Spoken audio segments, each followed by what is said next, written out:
आज तो छोटा सा गेट टुगेदर है।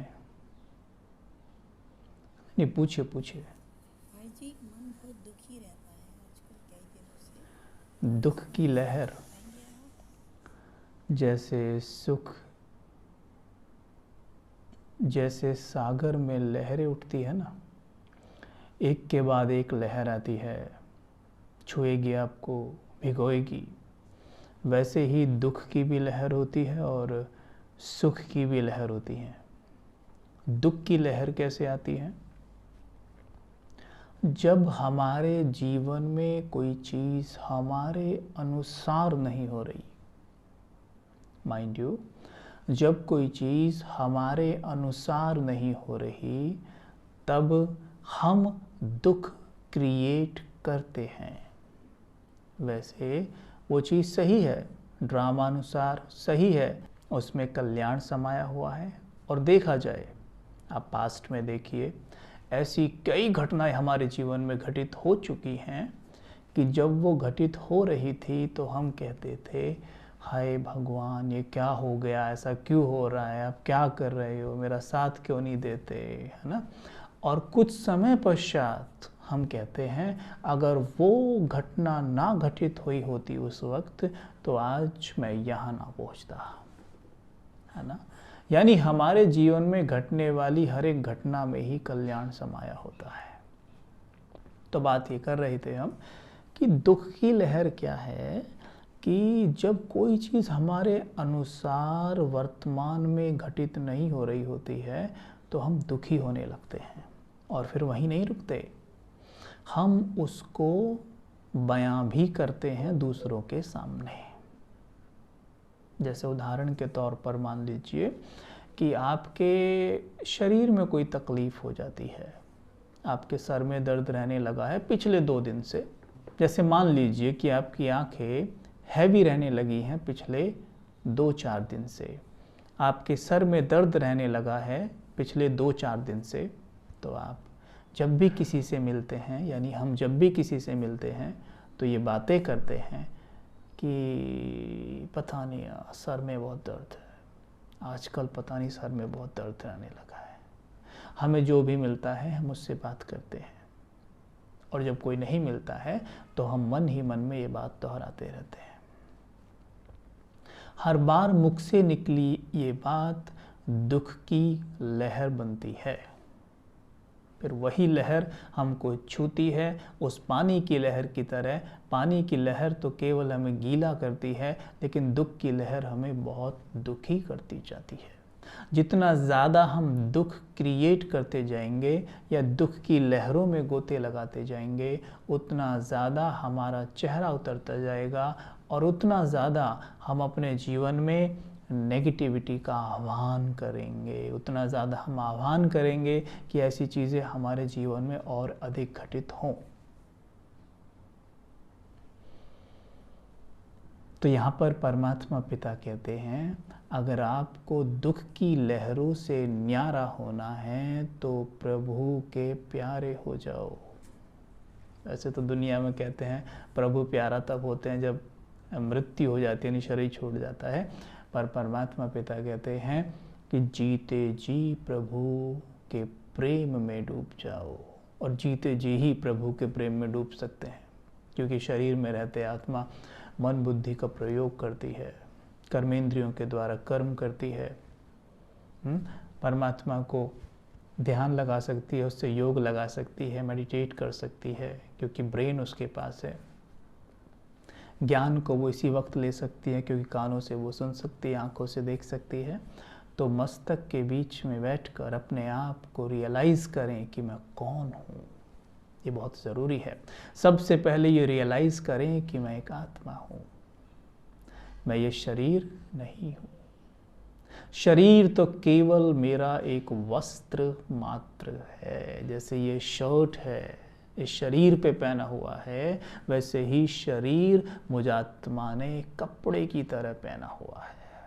ये कपड़ा पुराना होता है तो नए को पहनने की खुशी रहती है। हम नया कपड़ा मार्केट में जाके ख़रीदते हैं, बहुत खुश होते हैं कि नया कपड़ा आ गया है, कल सवेरे पहनेंगे या आज रात को पहनेंगे। वैसे तो आते ही पहन के देख लेते हैं, आईने में अपने आप को अच्छे से आगे पीछे ऐसे करके देख लेते हैं ना, खुशी होती है नया कपड़ा पहनने की। वैसे ही हमें नया शरीर पहनने की भी खुशी होनी चाहिए, लेकिन हमारे माइंड की प्रोग्रामिंग कुछ ऐसी है कि हमें मृत्यु से बहुत ज़्यादा डर लगता है। आप देखेंगे जो आत्मा इस समय पर 80-90 वर्ष के शरीर में भी पाठ बजा रही है, वो भी शरीर छोड़ने के लिए तैयार नहीं है। सोच लीजिए, जबकि उसे एक नया शरीर मिलने वाला है, एक बच्चा बनेगा, किसी माँ की गोद में खेलेगा, सब गोद में खिलाएंगे, पूरा परिवार गोद में खिलाएगा, फिर भी शरीर छोड़ने के लिए तैयार नहीं है। 95 वर्ष की आयु में भी उनके अंदर इतना ज़्यादा रहता है कि हम में कुछ हो ना जाए। सोचो। तो ये बात है हमारी सारी की सारी माइंड प्रोग्रामिंग की। जो ज्ञान हमें चारों तरफ से मिला है वाया, उसने हमारी प्रोग्रामिंग ऐसी कर दी है। वहीं परमात्मा कहते हैं कि तुम एक आत्मा हो, तुम केवल किसी के पुत्र का पार्ट बजा रहे हो, किसी की माँ का पार्ट बजा रहे हो, किसी के पिता का पार्ट बजा रहे हो, और तुमने ऐसे न जाने कितने पार्ट बजाए हैं। अगर अपना रिग्रेशन हम करा के देखें तो हम पाएंगे कि पूर्व जन्म में हम किसी और कॉस्ट्यूम में पार्ट बजा रहे हैं, और वहां पर हम उससे अटैच हैं, अपने आप को वही समझ रहे हैं। ऐसी कई घटनाएं भी हैं जिनके ऊपर बुक्स तो हैं ही, साथ में आजकल तो YouTube पर भी अपलोड होती हैं, सच्ची स्टोरीज भी उनमें काफ़ी हैं। अगर आप साक्षी होकर और पूरे बौद्धिक लेवल से उनको समझें और सुने तो आप देखेंगे कि हाँ, बिल्कुल सही कह रहा है कि उन्हें अपना पूर्व जन्म याद रह जाता है कुछ आत्माओं को, और जो बताते हैं बिल्कुल वही बिल्कुल जो बोल रहे हैं बिल्कुल वही निकलता है। तब रियलाइज़ होता है वास्तव में आत्मा तो इस शरीर को कॉस्ट्यूम की तरह बदल रही है। अब उसके नई माँ पुरानी माँ, है ना, नए पिता पुराने पिता, देख लीजिए कैसे कॉस्ट्यूम बदल रहे हैं। वही व्यक्ति पूर्व जन्म में 40, 45, 50 वर्ष का है, मतलब इतने वर्ष के शरीर में पार्ट बजा रहा है, और यहाँ पर वो 5 वर्ष के शरीर में है अभी, 6 वर्ष के शरीर में है अभी। देखिए ड्रामा। तो यहाँ पर हमें ये रियलाइज़ करना है, बस जब भी हम बैठे चिंतन करें कि मैं एक आत्मा हूँ, ये शरीर मैं नहीं हूँ, ये शरीर मेरा वस्त्र मात्र है। मैंने ऐसे कितने ही कॉस्ट्यूम बदल डाले हैं। एक बार सीन सामने ला सकते हैं हम कि जैसे मानो 84 बर्ड्स, परमात्मा कहते हैं कि हम एक कल्प में 84 बर्ड्स यानी मैक्सिमम 84 चोले बदल सकते हैं। तो अपने आँखों के सामने ले आइए 84 कॉस्ट्यूम्स। जैसे ये कपड़े का उदाहरण दिया था ना, ये वाला ड्रेस जैसे खूंटी पे टंगा होता है ना, उतारते हैं पहन लेते हैं। ऐसे ही देखिए बिल्कुल 84 कॉस्ट्यूम आपके सामने, बिल्कुल जैसे मानो खूंटी पे ही टंगे हों। मैं आत्मा लाइट की देह में उन्हें देख रही हूँ।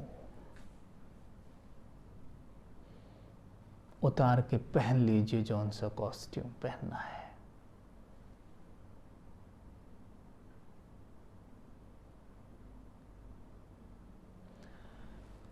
पहन के देखिए अपना सतयुगी कॉस्ट्यूम, सबसे पहले वाला। विचार करिए कि सबसे पहले वाला कितना सुंदर और आकर्षक है।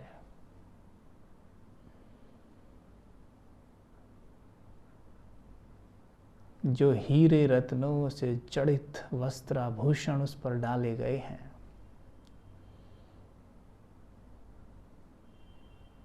मस्तक पे मुकुट, पीछे पवित्रता का तेज,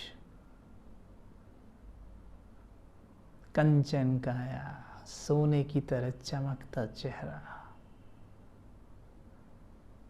मधुर मुस्कान, नैनों में रूहानियत, चेहरा नूरानी, चलन में रॉयल्टी, बोलने का मधुर अंदाज, ये है हमारा पहला कॉस्ट्यूम। अब इसे छोड़कर फीमेल कॉस्ट्यूम पहन लीजिए। अनुभव करिए, मैं आत्मा अभी फीमेल कॉस्ट्यूम में हूं।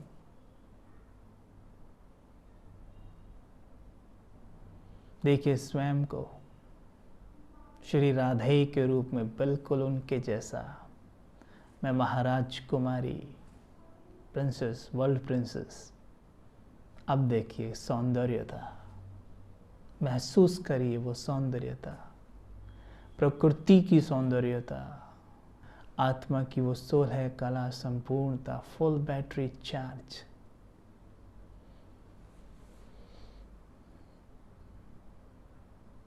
इसी तरह एक के बाद एक कॉस्ट्यूम बदलिए। इतने शानदार कॉस्ट्यूम हमारे पास हैं, उन्हें बदला करिए योग में बैठकर। तो दुख की लहर भूल जाइए, सुख की लहरों में गोते मारेंगे, सर्व सुख के खजानों से भर जाएंगे। परमात्म प्रेमी होना बहुत आवश्यक है। जब तक परमात्म प्रेमी नहीं, ये कुछ भी याद नहीं रहता, ना इसकी हम प्रैक्टिस कर सकते हैं। और इसके लिए बहुत ज़रूरी है, क्यों नहीं कर पाते हैं सब हम, इसके लिए बहुत ज़रूरी है दिन में कुछ घंटे पर्पसली अटेंशन के साथ मौन हो जाओ। मौन, पर्पसली मौन हो जाओ। एक तो कई जैसे बहन भाई कहते हैं, भाई जी हम तो वैसे भी कम ही बोलते हैं क्योंकि अधिकतर टाइम मुझे अकेला रहना पड़ता है, तो हम कम ही बोलते हैं। बट वास्तव में हमें पर्पसली मौन रहना है, वो नहीं क्योंकि उसमें तो व्यर्थ चलता रहेगा। हम ऐसे ही मौन है क्योंकि मजबूरी है, कोई है नहीं ना, इसलिए बोल नहीं रहे। एक है पर्पसली मौन रहना, चारों तरफ सब बोल रहे हो तब हम वहाँ चुप हैं, मौन है, और धीरे धीरे मन का मौन।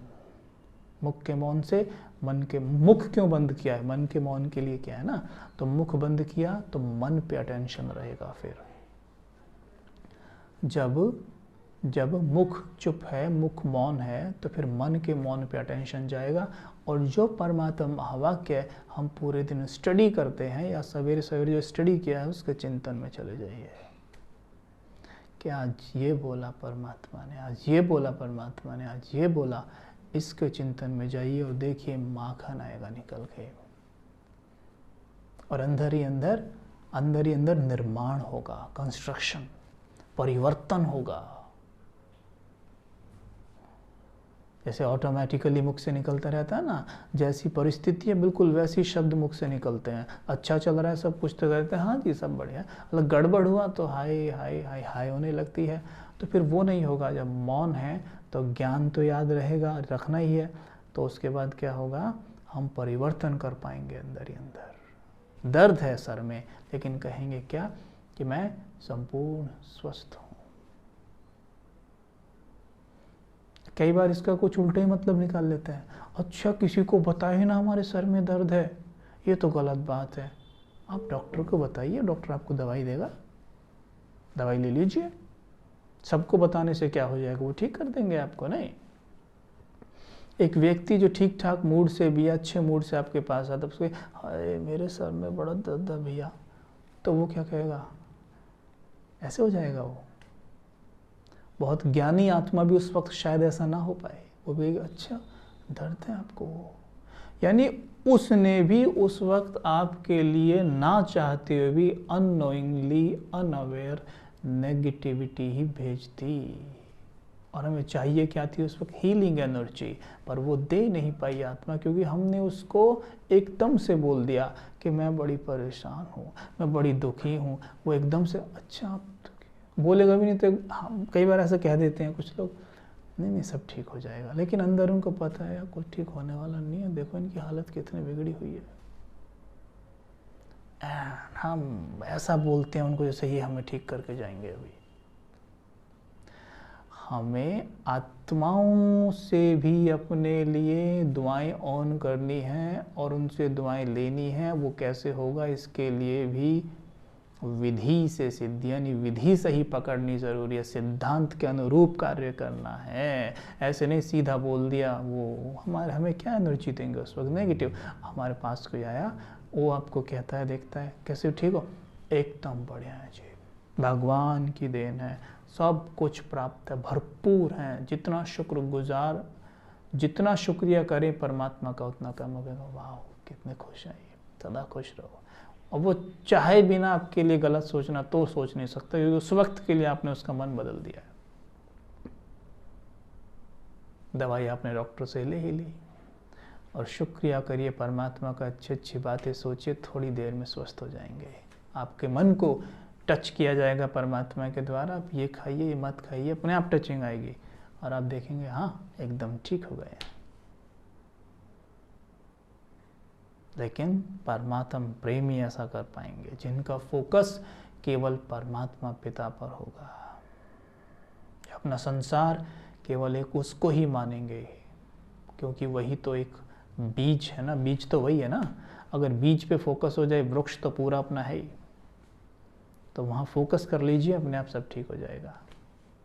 ठीक है, ओके, और कुछ? अच्छा ठीक है, बोलो।